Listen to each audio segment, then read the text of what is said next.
베트남이 2025년까지 10개의 백신을 생산하는 기술을 가질 거라고 합니다. 이게 선두가 나노젠 나노코박스가 제일 될 확률이 높죠. 자, 이거에 관해서 이따 한번 살펴보려고 하고, 어제 미국 시장이 크게 올랐습니다. 뉴욕 증시가 크게 반등해 줬는데 이 반등한 것과 관련해서 한번 보려고 합니다. 월요일날 우리나라 시장이 조금 좋아질 수 있는 그런 상황이 될 수도 있을 것 같습니다.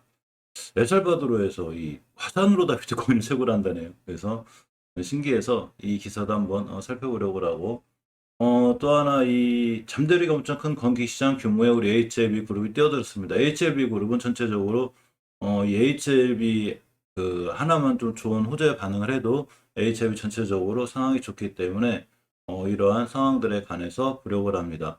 자, 일단 미국 시장이 좋아야 우리나라 시장이 좋고, HLB 그룹들도 시장 영향을 받기 때문에 우리가 미국 시장에 대해서 꼼꼼히 한번 볼 필요가 있습니다. 특히 가상화폐랑 요새 조금 같이 움직이는 경향이 있는데, 자, 제롬 파월이 이런 얘기를 했습니다. 암호화폐, 가상화폐를 금지할 생각이 없다고 발언했고, 비트코인이 10% 이상 폭등하는 등 암호화폐가 일제히 급등을 하였습니다. 사실 주식하면서 암호화폐까지 신경 써야 되나 이렇게 하는데, 암호화폐 관심이 없더라도 요새는 시장과 같이 움직이는 경향이 있어서 조금 관심 있게 한번 또 보려고 합니다. 자, 의회 청문회에서 이런 말을 했습니다. 자, 파월 연준 의장이 의회 청문회에서 스테이블 코인, 가격 변동이 없는 코인인데 이걸 포함한 암호화폐를 금지할 생각이 있느냐라고 했는데, 제롬 파월이 절대 그럴 생각이 없다고 그랬습니다. 그럼으로 인해서 어제 비트코인 가격들이 많이 올랐고, 또 암호화폐가 저는 이제 암호화폐 시장을 좋아하진 않지만 계절의 영향을 좀 받는다네요. 암호화폐 헤지펀드 ARK36의 설립자가 있는데 유리카 리키죠. 자, 로이터 인터뷰에서 암호화폐는 계절적 요인을 많이 반영한다고 보통 보면 평균적으로 10월에 랠리를 많이 했다. 그리고 이런 게 딱딱 많지는 않겠지만 그래도 또 통계라는 건 무시할 수 없기 때문에 이렇게 10월에 랠리 많이 했다니까 비트코인 갖고 계신 분들은 이번 달에 조금 기대를 해보셔도 되지 않을까 생각해보고, 우리가 투자를 하면서 다 꿈을 먹고 살죠. 많이 좀 잘 됐으면 좋겠습니다.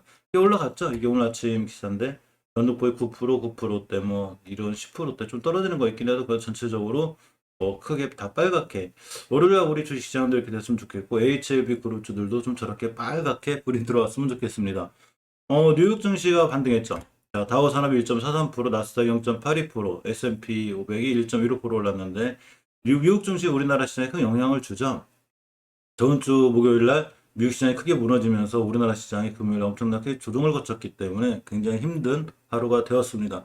많은 개인분들도 그렇고 전체적으로 꼭 순식간에 있는 이런 상황이 됐는데, 미국 머크사의 호재가 있죠. 이 치료제가 생각보다 좀 좋은 것 같아요. 이 머크사 발표에 뉴욕 증시가 좀 민감하게 반응을 했는데, 이 경증 중증 환자 사망률을 50%나 감소시켰다. 굉장히 좋은 거죠.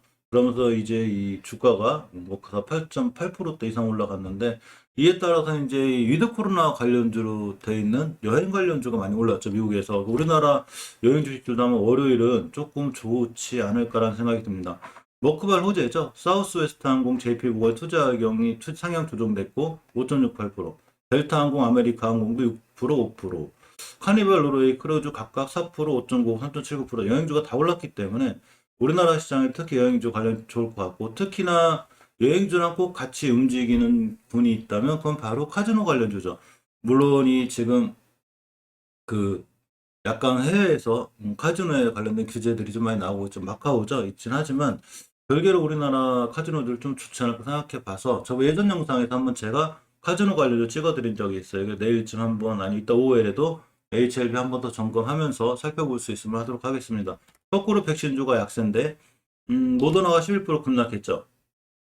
자, 모더나가 11.34%, 화이자 0.19, 바이오엔텍 6.67% 하락했는데 국채금리도 낮아졌고 그 기술주들도 상승했어요. 0.81%, 마이크로소프트, 알파벳도 2.54%, 2.14% 올랐습니다. 유가인 좋은데 들어 백신주의 약세가 HLB 그룹주에 좋지 않은 영향 끼치지 않았으면 좋겠습니다. 어쨌거나 백신은 꾸준히 필요하고 치료제는 꾸준히 필요하기 때문에 하루 저렇다고 해서 HLB 그룹주에 영향을 주거나 그렇게 되지 않을 확률이 사실은 훨씬 큽니다. 엘살바도르 재밌는 얘기 영상 하나 봤는데 얘기처럼 핫하지는, 자, 엘살바도르가 화산 지형을 이용한 비트코인을 채굴 했다네. 이게 유일하게 이제 이 비트코인을 법정 화폐로 이제 채택한 나라가 엘살바도르인데, 자, 이 나이브 부켈레 대통령이 있어요. 트위터에 공식적인 첫 화산 비트코인 채굴이라며 영상 하나를 공개했습니다. 영상을 다 갖고 오면 저작권에 걸리기 때문에 잠깐만 사진을 보면 이렇게 한다는 거죠. 화산 인근 지역 발전소에 비트코인을 채굴한다는 참 대단한 나라입니다. 비트코인이 쉽게 사라지거나 없어질 것 같진 않아요. 자, HLB 그룹주 중에 HLB 제약이 건기식 시장에 뛰어들었다고 제가 저번 영상에서 한 말씀드렸는데, 건기식 시장 이렇게 커져요. 두 배죠, 거의. 앞으로 이건 꾸준히 커지는, 21년도엔 더 커지고 22년도엔 더 커지고, 아무래도 전체적으로 우리도 그렇고 저도 그렇지만 이제 고령화 시대 진입하죠. 그러면 이 고령화 시대 진입하기 때문에 건강기능식품에 대한 상당한 이슈들이 있고, 그러고 또 이런 것들에 이제 개인들의 관심이 상당히 많은 게 사실이기 때문에, 자, 이쪽 시장이 굉장히 커지고 있습니다. 잠재력이 굉장히 큰 시장으로 지금 인식이 돼 있죠. 자, 아직까지 이제 국내에서는 크게 성공할 사례가 없어요. 아직 이제 인지기능 개선, 건강기능식품인데 여기에 많은 기업이 뛰어들었고, 이 인지기능 개선 건기식 원료가 다른 기능성 원료 대비 인정받은 사례도 적고, 아직은 매출 규모도 작지만 아까 말씀드린 대로 인구 고령화가 계속 되고 있기 때문에 시장에 대한 잠재력은 굉장히 커지는 게 사실입니다. 여기에 우리 HLB 제약이 뛰어들었습니다. 자, HLB 제약과 기능성 식품 소재 기업인 네오크레마가 11월, 지난해 작년이죠. 이 신소재 발굴을 위한 업무 협약을 체결했는데, 자, 인지기능 개선에 도움을 줄 걸로 기대하는 미네랄, 이 원료를 확보한 적이 있습니다. 따라서 이런 시장의 상황과 관련해서 HLB 제약이 이쪽으로 좀 크게 매출을 키워나가려고 하는 이런 상황이 됐죠. 자, 목표는 이렇죠. 이 미네랄 원료가 미국 매사추세츠 공대 연구자들이 개발해서 미국 내에서 인체 적용 연구도 진행한 것으로 알려졌는데, 이 HLB 제약 쪽에서 이 미네랄을 개발 인증형 원료로 등록한다는 게 목표라고 합니다. 잘 해내면 어쨌거나 주가에 좋은 영향을 미칠 수 있죠. 지금은 조금 지지부진하게 전체적으로 조정권에 들어와 있는 게 맞습니다. 자, HLB 차트를 보면 많이 올라왔다가 조정받고 있죠. 이렇게 이때 긴 매집 구간이 있었고 크게 상승했다가 55,000원대. 이때가 3만원대였었어요. 68,000원 찍었다는 얘기는 110% 이렇게 정도 올라갔다가 당연히 급등했으니까 조정이 들어오죠. 그래서 이 조정이 어느 정도 멈춰주고 박스권에 있다 돌아 나갈 확률이 있다고 제가 말씀드렸죠. 다시 여기까지 올 수도 있지만 그건 누구도 모르죠. 하지만 오기보다는 어느 정도 하락해서 멈춰주고 다시 추세를 이어나갈 수 있는, 물론 베트남의 나노젠 나노코박스라든가 이런 여러 가지 이슈들이 있어서 이런 것과 관련해서 조금 우리가 신경 써서 보긴 해야 돼요. 잘 되면 어쨌거나 글로벌 거래를 가져왔고, 작년 9월 달에 계약을 할 때 3개월 뒤쯤에 다시 한번 정확하게 체결합시다, 뭐 이런 얘기가 있었기 때문에 11월, 8월 달에 계약할 때, 그러니까 3개월 뒤면 11월, 12월이 되겠죠. 그때쯤 되면 좋아지지 않을까 싶고, 이렇게 보시면 EHL 생명과학도 이렇게 9,000원대 뭐 이렇게 있다가 22,000원대 갔죠. 이 최고가인 23,000원을 찍었기 때문에 당연히 조정이 들어오는 거라, 이제 어느 정도 조정 들어오고 이렇게 수급이 상황이 나아지면서 돌아나갈 수 있는. 공매도하고 대차거래 잘 살펴보는데 대차거래 상황도 빨리 이루어지고 있고 공매도들도 많이 줄고 있기 때문에 사실 지금 조정은 시장 상황에 관한 조정에 관한 것도 많아요. 그렇기 때문에 어느 정도 조정권에 있다 돌아나갈 수 있는 그런 확률이 있습니다. 자, HLB 제약 차트도 마찬가지로 지금 제가 말씀드린 건기시장 이런 거지만 역시나 예전에 여기는 13,000원대지만 아주 예전에는 2,000원대였었어요. 그래서 이렇게 꽤 올라왔죠. 10배 이상 올라왔기 때문에 당연히 조정이 심하게 들어와서 어느 정도 큰 조정 뒤에 돌아나갈 확률이 있습니다. 그래서 그 조정과 함께 제가 매일 장중에 살펴보니까 아까 말씀드렸던 뉴스나 이슈는 전부 다 참조사항이에요. 이런 뉴스나 이슈들이 모든 주식의 상승을 꼭 반드시 확증짓진 않아요. 그러니까 회사가 이렇게 흘러가고 있구나 정도로 참조 정도 하시고, 또 주식은 기술적인 부분도 꼭 같이 봐야 되는 이런 시장이기도 합니다. 자, 넥스사이언스의 차트를 보면 사실 나노젠의 지분이 가장 직접적인 회사인데 쭉 상승하다가 역시 시장의 조정과 함께 이렇게 조정권에 있죠.